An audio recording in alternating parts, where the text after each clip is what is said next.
അസ്സലാമു അലൈക്കും വറഹ്മത്തുള്ളാഹി വബറകാതുഹു. പ്രിയപ്പെട്ട സഖാക്കൾക്ക് ലാൽസലാം. കേരളീയ സമൂഹത്തിന് എൻ്റെ വിനീതമായ നമസ്കാരം. എന്തൊക്കെയുണ്ട് എല്ലാവരുടെയും വിശേഷങ്ങളൊക്കെ സുഖം തന്നെയല്ലേ? നമ്മളെല്ലാവരും ഇപ്പോൾ അവസാനവട്ട പോളിങ്ങിലേക്ക് കടക്കാൻ പോവുകയാണ്. ത്രിതല പഞ്ചായത്ത് തിരഞ്ഞെടുപ്പ്. നമ്മുടെ ഗ്രാമപ്രദേശങ്ങളിലൊക്കെ ത്രിതല പഞ്ചായത്തായിട്ടും ബ്ലോക്കിലേക്കും ജില്ലാ പഞ്ചായത്തിലേക്കും ഗ്രാമപഞ്ചായത്തിലേക്കും തിരഞ്ഞെടുപ്പ് നടക്കുന്നു. മുനിസിപ്പൽ കോർപ്പറേഷനുകളിലൊക്കെ അതിലേക്കുള്ള തിരഞ്ഞെടുപ്പും നടന്നുകൊണ്ടിരിക്കുകയാണ്. ഈ ഒരു സാഹചര്യത്തിൽ വളരെ സുപ്രധാനമായ തീരുമാനങ്ങൾ എടുക്കേണ്ട ചില സന്ദർഭങ്ങളും സമയങ്ങളുമാണ് നിങ്ങളിലൂടെ ഇഴഞ്ഞ് നീങ്ങിക്കൊണ്ടിരിക്കുന്നത്. അതിനിടയിൽ ഒരുപാട് മാറ്റങ്ങൾ, മാറ്റപ്പെടലുകൾ, തിരുത്തലുകൾ, ചാഞ്ചാട്ടങ്ങൾ ഒക്കെ നടക്കാനുള്ള സാധ്യതകളും നാം വിസ്മരിക്കുന്നില്ല. പ്രിയപ്പെട്ട കേരളീയ സമൂഹത്തോട്, വിശിഷ്യ നമ്മുടെ മലബാറിൽ നടക്കുന്ന ഈ ഒരു രണ്ടാം ഘട്ട തെരഞ്ഞെടുപ്പിൽ, അല്ലെങ്കിൽ അവസാനത്തെ തെരഞ്ഞെടുപ്പ്, ഒരു പക്ഷേ ഈ ഒരു പഞ്ചായത്ത് തെരഞ്ഞെടുപ്പ് എന്ന് പറയുന്നത് തന്നെ ഈ SIR ഒക്കെ അതിശക്തമായി മുന്നോട്ട് പോയിക്കൊണ്ടിരിക്കുന്നു. ന്യൂനപക്ഷങ്ങളെ അങ്ങേയറ്റം ദ്രോഹിക്കുന്ന നിലപാടുകളിലേക്ക് സംഘി സർക്കാരും അതുപോലെ തന്നെ മാസിസ്റ്റ് സർക്കാരും നീങ്ങിക്കൊണ്ടിരിക്കുന്ന ഈ ഒരു സാഹചര്യത്തിൽ വളരെ സുപ്രധാനമായി കാണേണ്ട ഒന്നാണ് ഈ സമ്മതിദാനാവകാശം എന്നുള്ളത്. അതുകൊണ്ട് തന്നെ പരമാവധി ആളുകൾ സമ്മതിദാന അവകാശം രേഖപ്പെടുത്തണം, ബൂത്തിൽ എത്തണം, വാർഡ് തെരഞ്ഞെടുപ്പുകളിൽ പങ്കാളിത്തം വഹിക്കണം എന്നുള്ളതാണ്. പല സ്ഥലങ്ങളിലും ഇന്ന് നമുക്ക് കാണാൻ കഴിയുന്നത്, ആസാം ആവട്ടെ ബീഹാർ ആവട്ടെ, പല കേന്ദ്രങ്ങളിലും ഹരിജനങ്ങളെ അടക്കം SC ST വിഭാഗങ്ങളും മുസ്ലിം ന്യൂനപക്ഷങ്ങളും ക്രൈസ്തവ വിഭാഗങ്ങളെയും ഒന്നടങ്കം മോശമായി ചിത്രീകരിക്കുകയും അവരെയൊക്കെ പല മേഖലകളിൽ നിന്നും തഴയപ്പെടുകയും ചെയ്തുകൊണ്ടിരിക്കുന്ന സാഹചര്യങ്ങളിലൂടെ സംഘപരിവാരം കോപ്പ് കൂട്ടുന്ന ഈ ഒരു സാഹചര്യത്തിൽ വളരെ ഗൗരവത്തോടുകൂടി ബുദ്ധിപൂർവം സമ്മതിദാനാവകാശം രേഖപ്പെടുത്തുകയും ചിന്തിച്ച് കൈകാര്യങ്ങൾ ചെയ്യേണ്ട ഒരാവശ്യങ്ങളിലേക്കാണ് നമ്മളൊക്കെ സഞ്ചരിച്ചു കൊണ്ടിരിക്കുന്നത്. ആ സഞ്ചാരപഥം ഇവിടെ ജനാധിപത്യത്തിൻ്റെ ഒരു വഴിത്താരയായി മാറണം. ജനാധിപത്യം ഇടിഞ്ഞ് തകരാൻ പാടില്ല. ഒരമ്മ പെറ്റ മക്കളെപ്പോലെ മുസ്ലിം ന്യൂനപക്ഷങ്ങളും ക്രൈസ്തവ ന്യൂനപക്ഷങ്ങളും ഹൈന്ദവ ന്യൂനപക്ഷങ്ങളും ഒന്നായി വസിക്കുകയും ജീവിക്കുകയും മരിക്കുകയും ഒക്കെ ചെയ്യുന്ന നമ്മുടെ ഭാരതത്തിൽ ഒരഭിപ്രായ വ്യത്യാസങ്ങളുമില്ലാതെ ഇനിയും നമുക്കൊരുപാട് കാലം സഞ്ചരിക്കേണ്ടതായിട്ടുണ്ട്. അതിന് നമ്മളും നമ്മുടെ മക്കളും കുട്ടികളും സ്വസ്ഥമായി ഇവിടെ ജീവിക്കണമെങ്കിൽ തന്നെ നമ്മളായിട്ട് നല്ല പാതകൾ വെട്ടിത്തെളിച്ചു കൊടുത്താൽ ആ പാതയിലൂടെ അവർക്ക് സഞ്ചരിക്കാൻ കഴിയുകയുള്ളൂ. നേരെ മറിച്ച് ആ ദുർഘടമായ പാതയാണ് നമ്മൾ വെട്ടി തെളിയിക്കുന്നതെങ്കിൽ ആ പാതയിലൂടെ അവർ സഞ്ചരിച്ച് ലക്ഷ്യസ്ഥാനങ്ങളിലെത്താൻ നമ്മുടെ മക്കൾക്കോ കൊച്ചുമക്കൾക്കോ സാധിക്കാതെ വരും. അതുകൊണ്ട് പ്രിയപ്പെട്ടവരോട് പറയാനുള്ളത്, ജനാധിപത്യ സംരക്ഷണത്തിന് വേണ്ടിയാണ് നമ്മൾ ഓരോരുത്തരും ചെയ്യുന്ന ഈ വോട്ടുകൾ എന്ന് പറയുന്നത്. അതുകൊണ്ട് തന്നെ വളരെയധികം ചിന്തിച്ചുകൊണ്ട് കാര്യങ്ങൾ കൈകാര്യം ചെയ്യുകയും, ഏതെങ്കിലും ഒരു രാഷ്ട്രീയ പാർട്ടിക്ക് നമ്മൾ വോട്ട് ചെയ്യുമ്പോൾ സ്വാഭാവികമായിട്ടും എനിക്ക് എൻ്റെ പ്രസ്ഥാനമുണ്ട്, അതിനുവേണ്ടിയാണ് ഞാൻ സാധാരണ ലൈവിൽ വരാറുള്ളത്, ഇപ്പോഴും വരുന്നതും അതിനുവേണ്ടി തന്നെയാണ്. നമ്മൾ ഒരു വിഭാഗീയതയിലൂടെ കാര്യങ്ങൾ കണ്ടെത്താതെ ഒരുപാട് കാര്യങ്ങൾ നമ്മൾ മനസ്സിലാക്കിയെടുക്കണം. അപ്പോൾ ഉദാഹരണത്തിന്, നമ്മൾ കഴിഞ്ഞ 9 വർഷമായിട്ട് മാർക്സിസ്റ്റ് പാർട്ടി കേരളം ഭരിച്ചുകൊണ്ടിരിക്കുകയാണ്. ഈ 9 വർഷം മുൻപ് നമ്മൾ ജീവിച്ചിരുന്ന ആ ഒരു സുന്ദരമായ മുഹൂർത്തം ഒക്കെ നശിച്ച് നാരായണക്കല്ല് പിടിച്ചു എന്നുള്ളതിൽ വളരെ യാഥാർത്ഥ്യമാണ്. ഇപ്പം ഞാൻ പറയുക എന്നത്, നിങ്ങളൊന്ന് ആലോചിച്ച് നോക്കൂ. വെറും 10-30 ബാറുകളും ബീവറേജുകളൊക്കെ കേരളത്തിൽ ആയി വളരെ ചുരുക്കി മദ്യനിരോധനത്തിലേക്ക് കേരളത്തെ കൊണ്ടുവരുന്ന ഒരു സാഹചര്യം ഉണ്ടാവുകയും, ആ സാഹചര്യത്തിൽ ഇവർ എന്ത് തൊട്ടാലും ഇപ്പം കേന്ദ്ര സർക്കാർ സംഘികൾ എന്ത് ചെയ്യും? ED ഇറക്കിയിട്ട് കളിക്കും. മാർക്സിസ്റ്റ് പാർട്ടി മോശപ്പെട്ട സ്ത്രീകളെ, വെടികളെ ഇറക്കി കളിക്കുന്നു എന്ന് പറഞ്ഞതുപോലെ, അന്ന് സ്വപ്ന സുരേഷും അതുപോലെ സ്വപ്ന സുരേഷ് ഒരു പ്രാവശ്യം, മറ്റൊരു പ്രാവശ്യം സരിത തുടങ്ങിയ പല ആളുകളെയും മുൻനിർത്തിക്കൊണ്ട് ഒരു രാഷ്ട്രീയ പാർട്ടി വോട്ട് പിടിച്ച് കൈകാര്യങ്ങളൊക്കെ ചെയ്തു. എന്നാൽ ഇന്ന് നമ്മളൊന്ന് ആലോചിച്ച് നോക്ക്, നമ്മൾ മരണപ്പെട്ടു പോയി 2 പേരും, നമ്മുടെ KPSC ലളിതയും അതുപോലെ തന്നെ ഇന്നസെൻ്റ് ഏട്ടനും. ഇവർ 2 പേരും പരസ്യമായിട്ട് വന്നു പറഞ്ഞു, ഇടതുപക്ഷം വന്നാൽ മദ്യം പാടെ നിർത്തലാക്കുമെന്നുള്ളത്. എന്നാൽ ഇടതുപക്ഷം കഴിഞ്ഞ 9 വർഷമായി കേരളം ഭരിച്ചുകൊണ്ടിരിക്കുകയാണ്. മുപ്പതിൽ താഴെ ബാറുകളായി താഴ്ത്തി കൊണ്ടുവന്ന് നിരോധനത്തിൻ്റെ വക്കിലേക്ക് എത്തിച്ച മദ്യത്തെ ഏറ്റവും വലിയ ബിസിനസ് മേഖലയാക്കി വളർത്തിയെടുത്ത് ഏകദേശം ഇപ്പോൾ 900-ലധികം വരുന്ന ബാറുകൾക്ക് ലൈസൻസ് കൊടുത്ത് കേരളത്തെ മദ്യലഹരിയിൽ മുക്കിക്കൊല്ലുന്ന ഒരു സാഹചര്യത്തിലൂടെ ഈ രാജ്യത്തെ, ഈ രാഷ്ട്രത്തെ, പ്രത്യേകിച്ച് നമ്മുടെ ഈ ഒരു സംസ്ഥാനത്തെ മാർക്സിസ്റ്റ് പാർട്ടി വളരെ മോശമായ ഒരു മേഖലയിലേക്ക് താഴ്ത്തി കൊണ്ടുപോയി എന്ന് ഞാൻ പറഞ്ഞാൽ അത് 100% സത്യമാണ്. ഇതില്ല എന്ന് ഏതെങ്കിലും ഒരു മാർക്സിസ്റ്റ് പാർട്ടിക്കാരനോ അതല്ലെങ്കിൽ മറ്റേതെങ്കിലും ഒരു രാഷ്ട്രീയ പാർട്ടിക്കാരനോ കഴിയോ? ഉമ്മൻചാണ്ടി അധികാരത്തിൽ നിന്ന് ഇറങ്ങുമ്പോൾ 30-ൽ താഴെ ബാറുകൾ ഉണ്ടായിരുന്നത് ഈ കഴിഞ്ഞ 9 വർഷക്കാലത്തിനിടയിൽ 900-ൽ താഴെ വരുന്ന ബാറുകളായി ഉയർത്തി കൊണ്ടുവന്നു എന്നുള്ളൊരു യാഥാർത്ഥ്യം തിരിച്ചറിയാൻ നമ്മൾ തയ്യാറാണ്. ഇവിടെ മാർക്സിസ്റ്റ് പാർട്ടിയെ അടച്ച് ഞാൻ ആക്ഷേപിക്കുന്നില്ല. അപ്പോൾ നമുക്കെല്ലാവർക്കും അറിയാം, ഒരു വിരുന്നിനെ പറ്റി ഒരു സുമാറ് പറയാം. ദരിദ്രന്മാരെ ഒഴിവാക്കിക്കൊണ്ടുള്ള ഒരു വിരുന്ന്, ഒരു സൽക്കാരം ഒഴിവാക്കി ധനികരെ മാത്രം ആ സൽക്കാരത്തിലേക്ക് ക്ഷണിച്ചാൽ ഏറ്റവും മോശപ്പെട്ട ഭക്ഷണം ഈ ദരിദ്രന്മാരെ തെരഞ്ഞു പിടിച്ചൊഴിവാക്കി നടത്തപ്പെട്ട ആ സൽക്കാരത്തിലെ ഭക്ഷണമാണെന്ന് പഠിച്ചവരാണ് ഞാനും നിങ്ങളുമൊക്കെ. ഇന്ന് മാർക്സിസ്റ്റ് പാർട്ടി എന്ന് പറയുന്നത് തൊഴിലാളി വർഗത്തിൻ്റെ ഒരു പാർട്ടിയാണ്. ആ വർഗത്തെ പോലും മറന്നുകൊണ്ട് മുതലാളിമാരെയും കുത്തക മുതലാളിമാരുടെ ഒരു പ്രസ്ഥാനമായിട്ട് മാർക്സിസ്റ്റ് പാർട്ടി മാറുകയും അവർക്ക് വേണ്ടി എല്ലാ വിടുപണി ചെയ്യുകയും ചെയ്തുകൊണ്ടിരിക്കുന്ന ഒരു സാഹചര്യം. ഞാൻ നേരത്തെ സൂചിപ്പിച്ചതുപോലെ തന്നെ നമുക്കെല്ലാവർക്കും അറിയാം, ദരിദ്രനും അതിദരിദ്രനുമായിരുന്ന നമ്മുടെ പിണറായി സഖാവ്, അദ്ദേഹം ഇപ്പോൾ കൊടുത്തിട്ടുള്ള ആ കണക്ക് പ്രകാരം, തെരഞ്ഞെടുപ്പിൻ്റെ പ്രക്രിയ പ്രകാരം വരുമാനം കൊടുത്തതിൽ 1 കോടി രൂപയുടെ മുകളിലൊക്കെ ഉണ്ട് എന്നുള്ളതാണ് അറിയാൻ സാധിച്ചിട്ടുള്ളത്. തൊഴിലാളി വർഗ നേതാവ് പ്രിയപ്പെട്ട പിണറായി വിജയന് 1 കോടി രൂപയുടെ മുകളിൽ സ്വത്ത് എവിടെ നിന്ന് വന്നു എന്നുള്ളതിനെക്കുറിച്ച് നമ്മൾ പഠിക്കണം. അമ്മയുടെ സ്വന്തം ഭാര്യയുടെ പെൻഷനും പ്രോവിഡന്റ് ഫണ്ട് കൊണ്ടും കോടികളുടെ ആസ്തി ഉള്ള ബിസിനസ് സാമ്രാജ്യം കെട്ടിപ്പടുക്കാൻ പ്രിയപ്പെട്ട മകൾക്ക് എങ്ങനെ സാധിച്ചു എന്നുള്ളതും, അതുപോലെ തന്നെ മകന് ഒക്കെ ഒരുപാട് കോടികൾ ഒന്നല്ല പല കോടികളുടെ ആസ്തിയൊക്കെ രേഖയിൽ വന്നുകൊണ്ടിരിക്കുന്ന ഒരു സാഹചര്യമാണ്. ഇതൊക്കെ നമ്മൾ കണ്ടില്ലെന്ന് നടിക്കുന്ന ഒരിത്. ഇപ്പോൾ ഉദാഹരണത്തിന് ഞാൻ പറയാം, അപ്പം എൻ്റെ ഈ ലൈവ് കണ്ടുകൊണ്ടിരിക്കുന്ന കൂട്ടത്തിൽ മുഹമ്മദ് കുട്ടി എന്ന് പറയുന്ന ഒരു സഖാവുണ്ട്. അദ്ദേഹം പോകരുത് എന്നാണ് എനിക്ക് പറയാനുള്ളത്, കേട്ടുകൊണ്ടേയിരിക്കണം. പോടാ ചെങ്ങായി അവിടുന്ന് എന്ന് പറഞ്ഞുകൊണ്ടാണ് അദ്ദേഹം വന്നിട്ടുള്ളത്.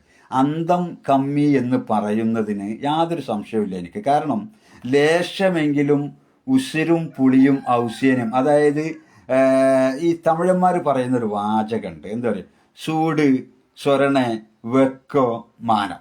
അതായത് തനി മലയാള ഭാഷയിലും മലപ്പുറം ഭാഷയിലും ഊരുംപൊളി ഔസ്യനും ഉണ്ടെങ്കിൽ ഒരു സഖാവായി നിൽക്കാൻ എളുപ്പമില്ലേ? ഒന്ന് ആലോചിച്ച് നോക്ക്. ഈ മുസ്ലിം ന്യൂനപക്ഷങ്ങളെ മറ്റുള്ള വിഭാഗങ്ങളെയൊക്കെ തമ്മിലടിപ്പിച്ച് ആകെ ചോര കുടിച്ച് ഒരു വർഗത്തെ തന്നെ ഇല്ലാതാക്കുന്ന രൂപത്തിലൂടെ വീണ്ടും അധികാരത്തിൽ വരാൻ വേണ്ടി എന്ത് കെടുകാര്യസ്ഥക്കും കൂട്ടുനിന്നുകൊണ്ട് പ്രവർത്തിക്കാനും, വെറും പെണ്ണ് കേസ്, ഒരു പാർട്ടിൻ്റെ വിജയത്തിന് വേണ്ടി വാക്ക് ഞാൻ പറയുന്നില്ല, അത്തരം മോശപ്പെട്ട സ്ത്രീകളെ രംഗപ്രവേശനം ചെയ്തുകൊണ്ട് രാഷ്ട്രീയ നേതാക്കന്മാരെ ഉന്മൂലനം ചെയ്യാൻ നടക്കുന്ന നിങ്ങളൊക്കെ ഒരവസ്ഥ നിങ്ങൾ ആലോചിച്ച് നോക്ക്. ബഹുമാന്യനായ AKGയുടെ ജീവചരിത്രം എഴുതിയിട്ടുള്ള ആ ചരിത്രത്തിൽ പോലും നിങ്ങളൊക്കെ ഒന്ന് പഠിച്ചു നോക്കണം. ഒളിവുകാല ജീവിതങ്ങളെക്കുറിച്ച് നിങ്ങൾ വായിക്കണം, നിങ്ങൾ പഠിക്കണം. അപ്പോൾ അവിടെ നടന്നത് എന്താണ്? ഹെലനും അതുപോലെ തന്നെ മാർക്സിൻ്റെ ഇടത്തും വലത്തും 2 തരുണീമണികൾ മരണപ്പെട്ട് കിടക്കുന്നുണ്ട്. അത് അദ്ദേഹത്തിൻ്റെ ഭാര്യമാരായിരുന്നോ എന്നുള്ളതും, എന്താണ് ഒരു ഭാര്യൻ്റെ പേര് ഹെലനെന്നോ മറ്റൊന്നിൻ്റെ പേര് വേറെന്തോ അങ്ങനെ 2, അതായത് അദ്ദേഹത്തിൻ്റെ മയ്യത്തിനോട് ചാരി ഇടവും വലവും 2 ഭാര്യമാരുണ്ട്. ഇതൊക്കെ നമ്മൾക്ക് കാണാൻ കഴിയുന്ന ഒരു യാഥാർത്ഥ്യമാണ്. പക്ഷെ നമ്മൾ പറയുമ്പോൾ ഇപ്പോൾ ന്യൂനപക്ഷങ്ങൾ ആരെങ്കിലും ഒന്ന് തലയിൽ തട്ടിട്ട് കഴിഞ്ഞാൽ അത് ഭയങ്കര വിഷയമായി, ഒരു നിക്കാബ് ധരിച്ചു കഴിഞ്ഞാൽ അത് ഭയങ്കര വിഷയമായി. ഇപ്പോൾ ഉദാഹരണത്തിന് ഏതോ ഒരു മുസ്ലിം ലീഗിൻ്റെ സ്ഥാനാർത്ഥിയുടേതെന്ന് പറഞ്ഞുകൊണ്ട് വ്യാജമായിട്ട് ഒന്നായിട്ട് മൂടി പുതച്ചു നിൽക്കുന്ന ഒരു ചിത്രം പ്രചരിപ്പിക്കുന്നത് ആരങ്ങൾ? ഈ മാപ്പിളാണ്ടി സഖാക്കളാണ്. അവർക്ക് ഒരു ബോധമില്ല. അവർ സ്വന്തം ന്യൂനപക്ഷങ്ങളെ കീറിമുറിച്ച് നക്കാൻ വേണ്ടിയിട്ട് അവരുടെ ഹൃദയമെടുത്ത് സഖാക്കന്മാരുടെ ആ ഭക്ഷണ തളികയിലേക്ക് വെച്ചു കൊടുക്കുന്ന ഇത്ര നാണം കെട്ട ഒരു പ്രവർത്തനമാണ് അവർ നടത്തിക്കൊണ്ടിരിക്കുന്നത്. ഇതൊക്കെ ഈ വിശുദ്ധമായ കേരളം കാണേണ്ടതുണ്ട്. ഒന്നത്. രണ്ടാമത്തെ വിഷയം ഞാൻ വളരെ ഗൗരവത്തിൽ പറയാണ്. ഞാനിപ്പോൾ ഒരു റിയൽ എസ്റ്റേറ്റിൽ ചില മേഖലകളിലൊക്കെ ബ്രോക്കറായിട്ട് വർക്ക് എടുക്കുന്ന ഒരു വ്യക്തിയാണ്. ഇപ്പം കച്ചവടം തീരെ ഇല്ല എന്ന് പറഞ്ഞിട്ടുണ്ടെങ്കിൽ കൊല്ലത്തിലെങ്കിലും ഒരു കച്ചവടം കിട്ടിയാൽ എന്തെങ്കിലും ആ ഒരു 10,000-15,000 കിട്ടും എന്ന് വിചാരിക്കുന്ന തൊഴിലാളികൾ തൊഴിലെടുക്കുന്നവരേക്കാൾ മോശമായൊരു മേഖലയിലേക്ക് പോയി. അതിൻ്റെ കാരണം എന്താ വെച്ചാൽ, ഉമ്മൻചാണ്ടി ഭരിക്കണ സമയത്ത്, UDF ഭരിക്കണ സമയത്ത് 1000 ഉറുപ്പ്യൻ്റെ സ്റ്റാമ്പ് പേപ്പറിന് പകരം ഇന്ന് സഖാക്കൾ ഭരിച്ചുകൊണ്ടിരിക്കുമ്പം 25,000 ഉറുപ്പ്യൻ്റെ സ്റ്റാമ്പ് പേപ്പറൊക്കെ വേണം.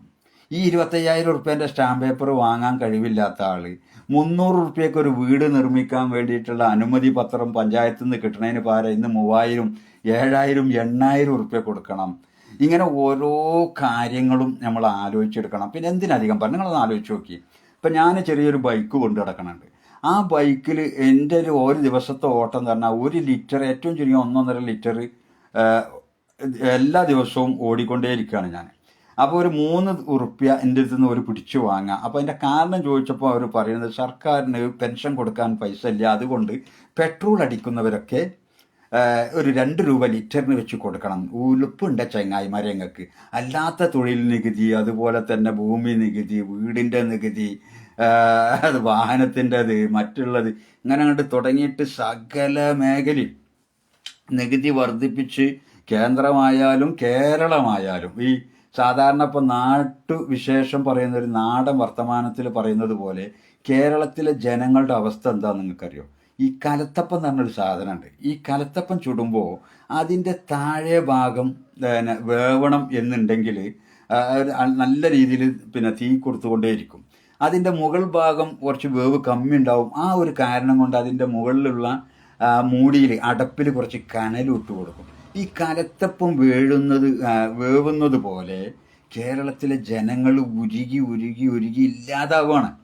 ഇതൊക്കെ നമ്മളൊന്ന് കാണണം. എന്നിട്ട് അവർ പറയുന്നത് പിന്നെ PM ശ്രീയിൽ ഉളുപ്പില്ലാതെ ഒപ്പിട്ടതിൻ്റെ ശേഷം ഒരു പറയാണ്, നമ്മളെ ആരായിരുന്നു കൈരളി ചാനലിൻ്റെ ഒരു ആളുണ്ടല്ലോ, എന്താണ്, ബ്രിട്ടാഷൊക്കെ അവിടെ പോയിട്ട് പാലം നിൽക്കണ മാതിരി പുറങ്ങനെ വിരിച്ചു കൊടുത്തിട്ട് ഇവിടെ നിന്നിട്ട് മോഡിക്ക് പിന്നെ പിണറായിൻ്റെ അടുത്തേക്ക് വരാനുള്ള എല്ലാവിധ സൗകര്യങ്ങളും ചെയ്തു കൊടുത്ത് ആ ഒരു വിഷയം അവിടെ വന്നു കഴിഞ്ഞു. പിന്നെ അതുകൂടാതെ വേറെ എന്തെല്ലാം പ്രശ്നങ്ങൾ നമ്മുടെ രാജ്യത്തുണ്ടായി, നമ്മുടെ കേരളത്തിലുണ്ടായി. വഖഫ് ബോർഡിൻ്റെ വിഷയം എടുത്തുകൊണ്ട് അതിലുള്ള ആളുകൾക്കും അതിന് മുസ്ലിം ന്യൂനപക്ഷങ്ങൾക്ക് മാത്രം എടുക്കാവുന്ന തൊഴിൽ മേഖലകളിലൊക്കെ മറ്റ് പലരെയും കയറ്റി വെക്കുന്ന ഒരു സാഹചര്യം ഉണ്ടായി. മുസ്ലിം ന്യൂനപക്ഷങ്ങൾക്ക് മാത്രമായിട്ടുള്ള സംവരണത്തിൽ കൈയിട്ട് വാരിയിട്ട് മറ്റുള്ളവർക്ക് വാരിക്കോരി കൊടുക്കുക. എന്നാലും ഈ ഉള്ളതിൽ ഈ സംവരണത്തിൻ്റെ മേഖലയിൽ തിരുത്തപ്പെടാനും കയറ്റേണ്ടിയും തൊഴിലാളികളും ഒരു വർഗങ്ങളൊക്കെ ഉണ്ട്, തൊഴിൽ മേഖലയിലൊക്കെ ഉണ്ട്. അതൊന്നും കയറ്റാതെയും ഇരിക്കാതെയും നിൽക്കുകയും തൊഴിലില്ലാത്ത ഒരവസ്ഥയിലേക്ക് കൊണ്ടുപോവുകയും ചെയ്യുന്നു. ഇന്ന് എത്ര പേർക്ക് തൊഴിൽ കൊടുത്തവർ? നിങ്ങളൊന്ന് ആലോചിച്ച് നോക്കി. ഇപ്പോൾ ഈ ഇടതുപക്ഷം വന്നതിന് ശേഷം നിങ്ങളുടെ വാർഡിൽ നിങ്ങളൊന്ന് ആലോചിച്ച് നോക്ക്. നിങ്ങൾ സ്വയം നിങ്ങളുടെ ഇടത് ഭാഗത്ത് കൈവച്ചുകൊണ്ട്, ഹൃദയത്തിൻ്റെ ഭാഗത്ത് കൈവച്ചുകൊണ്ടൊന്ന് ആലോചിച്ച് നോക്ക്. നിങ്ങളുടെ വാർഡിൽ എത്ര പേർക്ക് തൊഴിൽ കിട്ടി? എത്ര പേര് ഉന്നതമായ വിദ്യാഭ്യാസം നേടിയിട്ട് എല്ലാ സകല ഡിഗ്രികളും കരസ്ഥമാക്കി തൊഴിലില്ലാതെ PSCയിലും മറ്റുള്ളിടത്തും ഒക്കെ അപേക്ഷയും കൊടുത്ത് കാത്തിരിക്കൽ തുടങ്ങിയിട്ട് കാലത്രയായി? 40 വയസ്സ്, 45 വയസ്സായിട്ടും 50 വയസ്സായിട്ടും ഇവർക്കൊന്നും തൊഴിലില്ലാതെ ഇറ്റങ്ങൾ മുരടിച്ച് പോവുകയാണ്.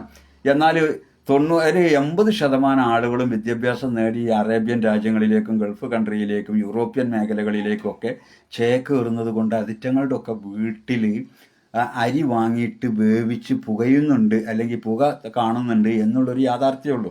ഒരു തൊഴിൽ മേഖലയിലും ഇന്ന് പൈസ ഇല്ല. KSRTCയിലെ ഡ്രൈവർമാരുടെ അവസ്ഥ പറയണ്ട.